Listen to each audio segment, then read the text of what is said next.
Namato Ratana Tayasa. May I pay homage to Triple Zim, the Buddha, Dhamma, and the Sangha. My respect goes to my parents and my teachers. Hello, good evening, everyone. So today is Sunday, the 21st of February. This is Ajahn Sujan from Warapunya Meditation Center, Aberdeen, Scotland.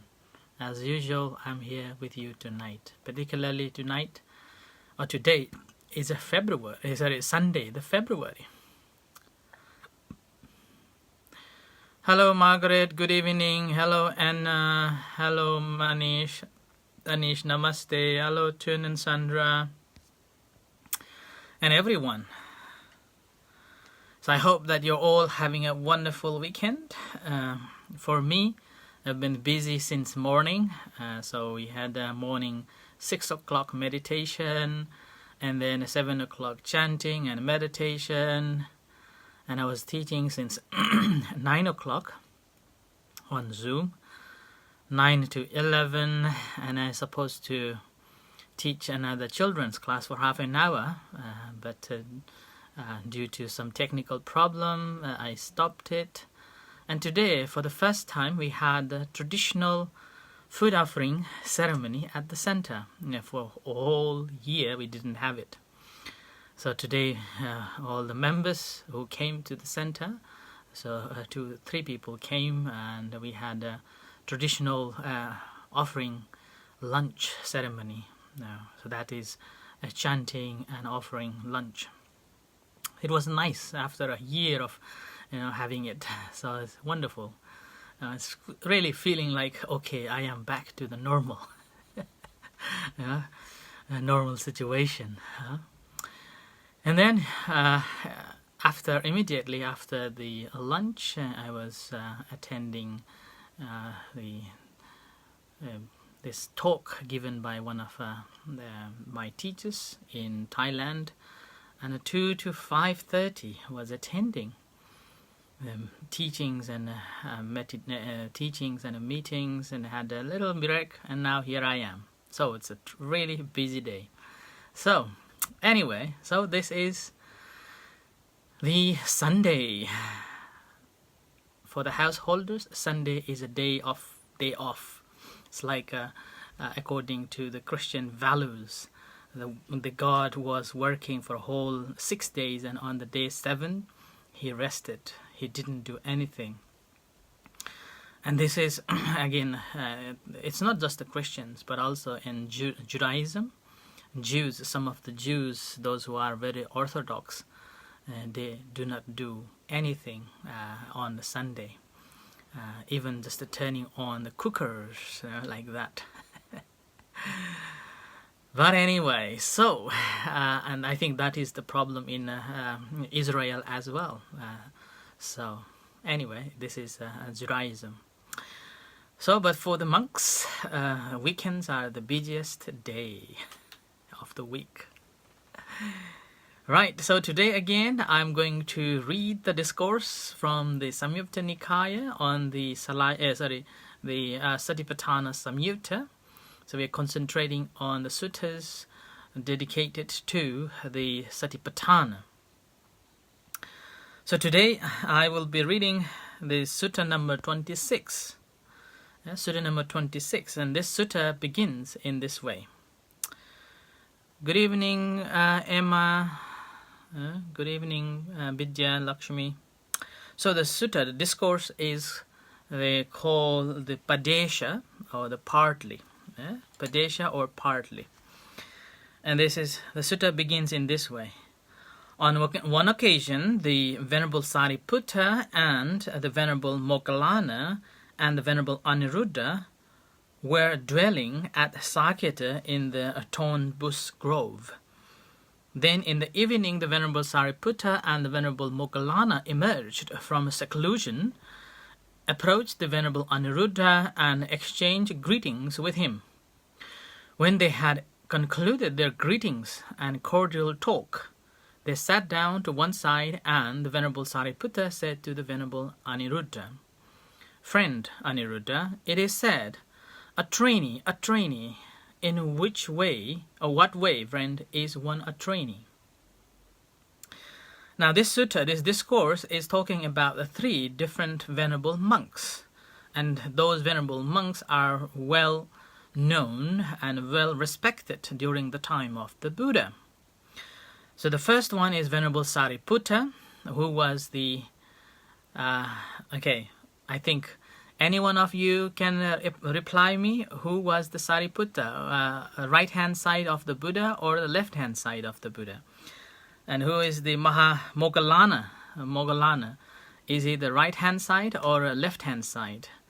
Who has got the more knowledge and who has got the more supernatural powers in between Sariputta and Moggallana? If you've been following, I have spoken about these 2 monks maybe last month or following before that. And meanwhile, last year I also explained about the life of the Venerable Sariputta and Moggallana. That's right, Margaret. So Sariputta is the right-hand side of the Buddha, and he, in which way he was qualified? And what about the Moggallana, and which way he was qualified? Moggallana is left-hand side, right? Yes, you are right, Anish.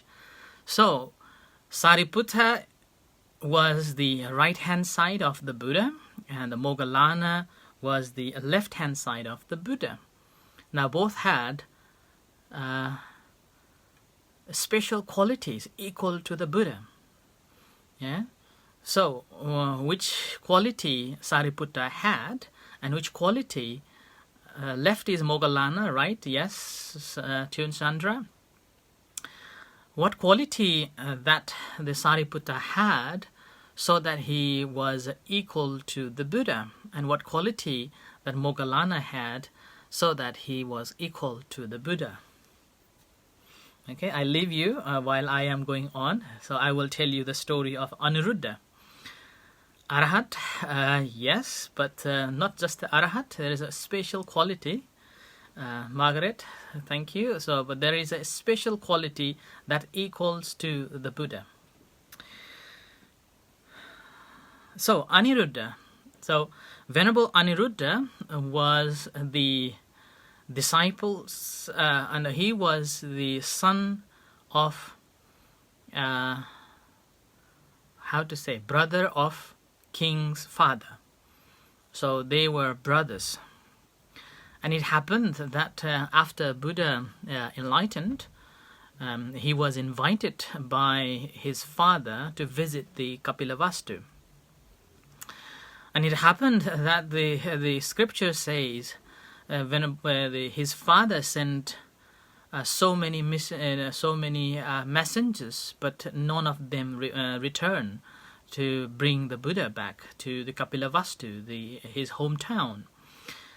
And it happened that Mahanama, who was the friend of Buddha while he was a boy, he volunteered and he went to become a monk and stayed with the Buddha and studied Buddhism with the Buddha.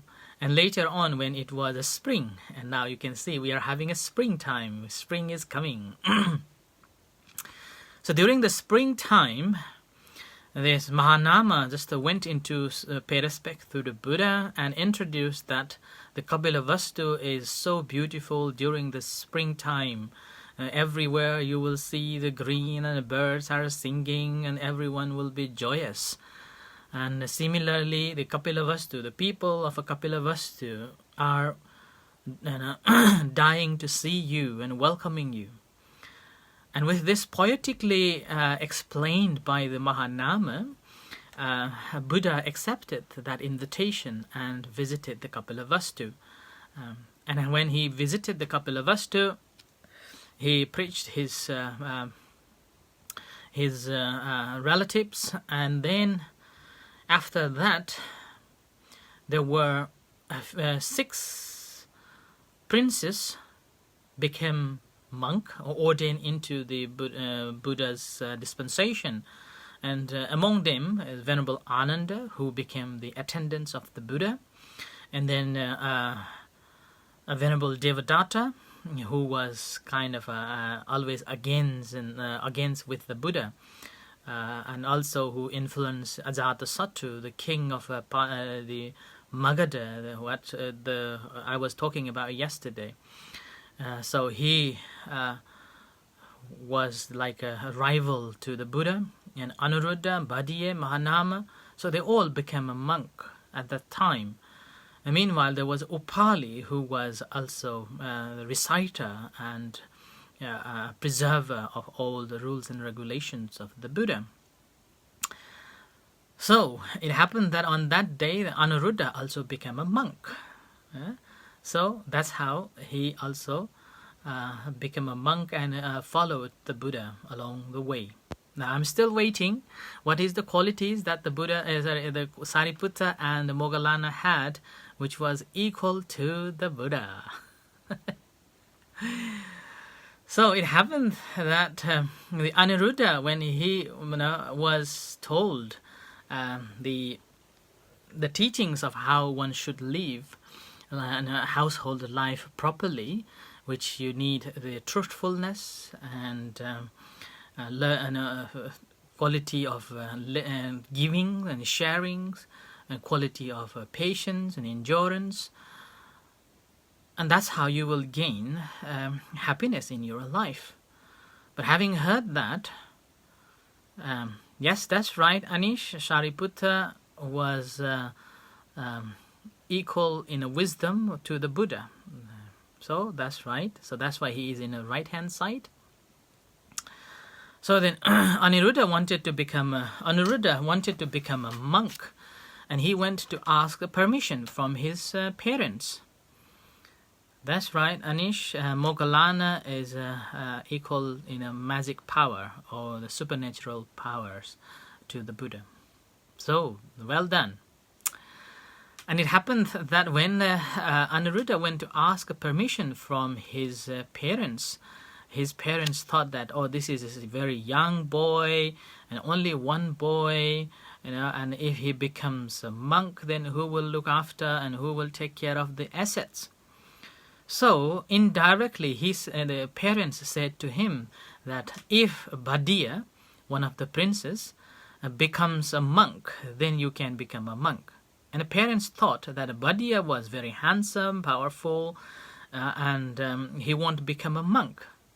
But it happened that Prince Anuruddha went and spoke with Bhadiya, and Bhadiya convinced by the Anuruddha, so that the parents had to give up and become a monk.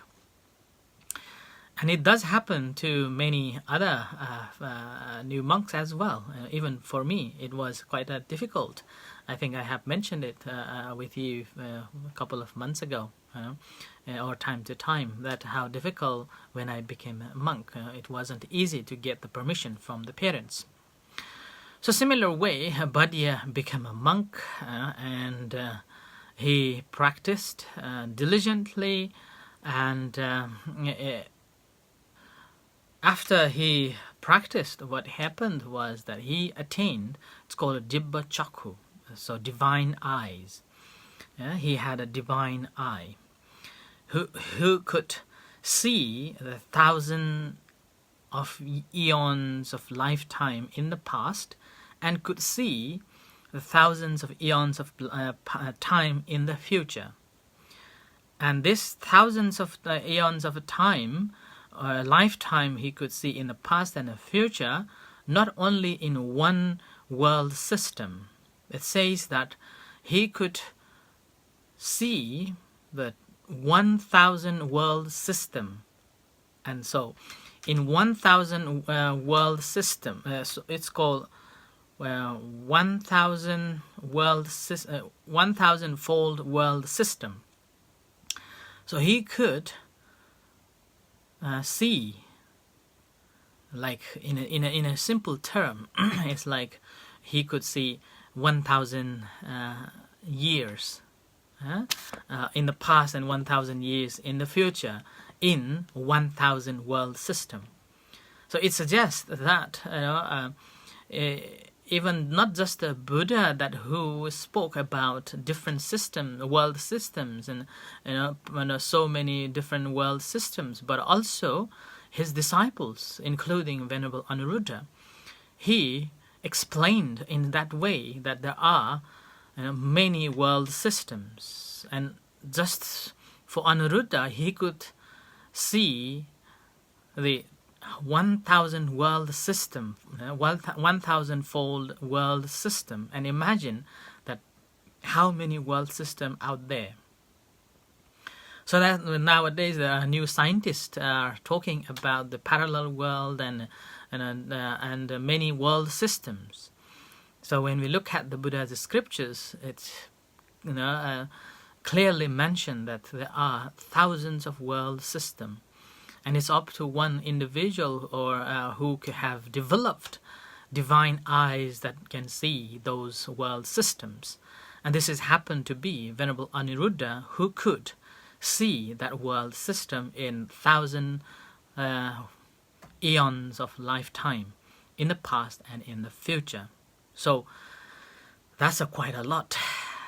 Even remembering last week what I have done, so difficult, and compared to the year, now 40s, 40s, I couldn't even remember what I did when I was 5 or 10 years old, and Anuruddha could remember thousands of eons of a lifetime.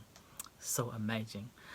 And anyone would like to have that one? So persistently practice. Practice makes and attain those miracles, the ability to see the world systems.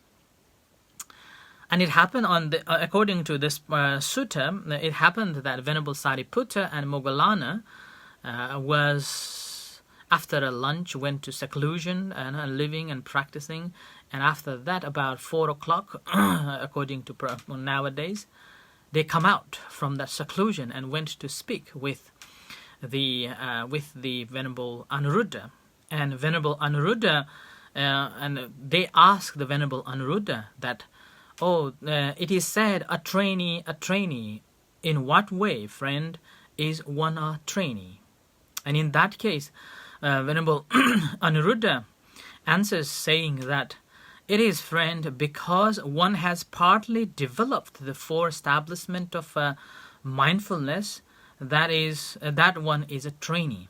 Now, a person who is training or practicing in accordance with the 4 establishment of a mindfulness, he is known as a trainee. Now, yesterday also I have asked, what are the 4 establishment of a mindfulness? Can you type it, please?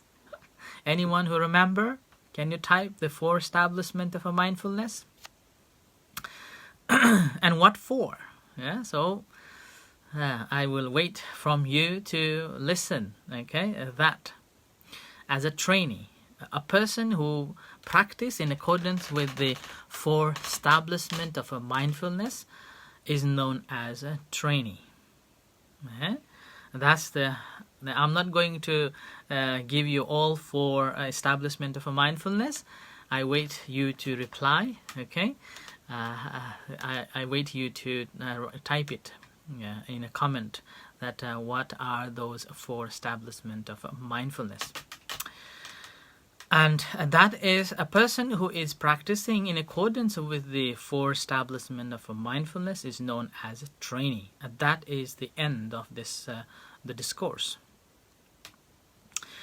And the second is called the completely. And again, a similar pattern, it happened that the Sariputta and Moggallana comes and talk to Anuruddha and asked, saying that, friend Anuruddha, one beyond training, in what way, friend, is one beyond training? And here again says that it is, friend, because one has completely developed the 4 establishment of a mindfulness. That one is beyond training. Now, the first one is practicing, training or practicing in accordance with the 4 establishment of mindfulness partly, not all. So when we are practicing it partly, then we are trainers. So when we are practicing meditation, normally we pay attention to the bodily contemplation, and hardly we pay or contemplate on any other objects. So, right, Anish, you are right. The first contemplation is the body, and what are other three? And whereas someone who has practiced completely in accordance with the four establishment of a mindfulness, then he is known as someone who has gone beyond. Someone who has gone beyond. And that's why it's called one who has gone beyond. And that's in a Buddhist term is called aseka.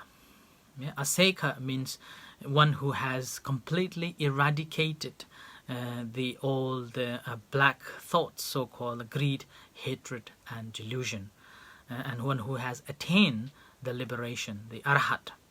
So that is known as the one who has gone beyond. And this is the second discourse and ends here. So the first one was the partly practicing on the four establishment of a mindfulness, and then one who is practicing in accordance with the four establishment of mindfulness partly, he is known as the trainee. And then a person who has practiced in accordance with the four foundations of a mindfulness, completely known as one who has gone beyond. Anish, you are right. So the second one is contemplating on feeling. Almost there, only two left. Okay, come on. It's like a pressure. Now the third discourse, which I am going to read, and I want to complete this third one. So it's related to the Venerable Anuruddha, all these three discourses. So one is partly practicing for establishment of a mindfulness, known as a trainee, and then one who has practiced for establishment completely, known as the one who has gone beyond. Same settings, and then same situation. The Venerable Sariputta comes out, Moggallana comes out and paid respect. He goes to see the Venerable Anuruddha and paid respect and asked, by having developed and cultivated, what things has the Venerable Anuruddha attained to greatness of direct knowledge? So it's a direct question to the Venerable Anuruddha, that after you have practiced the four establishment of a mindfulness, what have you attained? What have you achieved? So this is basically asking you, and this is one of the reflections or recollection that every monk should do every day. That have we attained any higher knowledge through the practice of a meditation, so that in case our other fellow members, if asks you that have you attained any higher level of attainments or not, then in that case you won't be ashamed by yourself not able to reply. So that's why it is very important that every monk should develop some form of the higher knowledge that one has attained through the practice. And this is what it happened here, that Venerable Sariputta and Moggallana asking to the Anuruddha.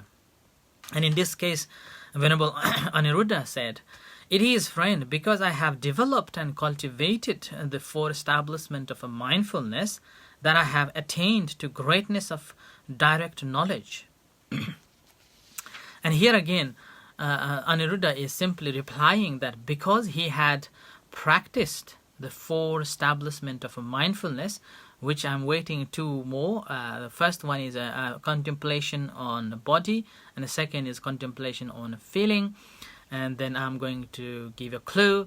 The third one is contemplation, the mind and the Dhamma. That's right. Yeah.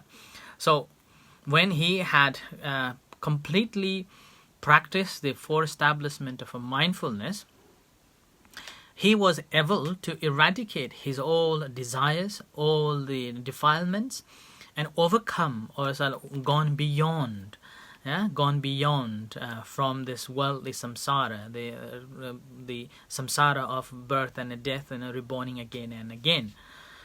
Not only he became an arahat like others, he also became one of the greatest in a divine eyes among the rest of other disciples. So rest of other disciples could remember, some of them, not all, could remember the past lives and the future lives only for a few hundred lives. But whereas the Anuruddha gained this very special quality, knowledge, it's called a Dibba Chakhu, so he could recollect the past lives of 1,000 eons of past lives and 1,000 eons of future lives in 1,000-fold world system. That's really, really big, really big. Yeah? And that's why he is saying that it is the practice of the 4 foundations of mindfulness that he could attain these qualities. So that's why the 4 foundations of mindfulness is not a simple practice that we need to develop. We've been practicing every day, mostly focusing on only first one. It's like a partly practicing. The first one is a bodily contemplation. Bodily contemplation, here we are using the primary object, and which is the body parts, the one of the body in the body. So we are using that and training our mind to be with one object. So narrowing it down from the rest of other distractions. And as we narrow it down and gain the samadhi, the concentration with the one object, and gradually we are opening ourselves to welcome, to see the feelings and emotions and how our mind engages with it, and gradually able to understand furthermore. So don't be disappointed and don't be thinking that you are not arahat yet. I am not too, so don't worry. But continue practicing, and eventually, although we may not be attain this liberation, at least we are walking the path to the liberation. And that every step that we take, that means we are closer to the destination. So continue practicing the 4 foundations of mindfulness, the contemplating in the body, feeling, mind, and phenomena, the Dhamma. And eventually you will gain the real happiness in this life and hereafter. So I end here for tonight, and thank you everyone for listening and engagement, and may you all be well and happy, and may the Buddha Dhamma Sangha bless you. In a few moments time we are going to have evening chanting and guided meditation. You're most welcome to join with us. Until then, good night and see you shortly. Thank you. Sadhu.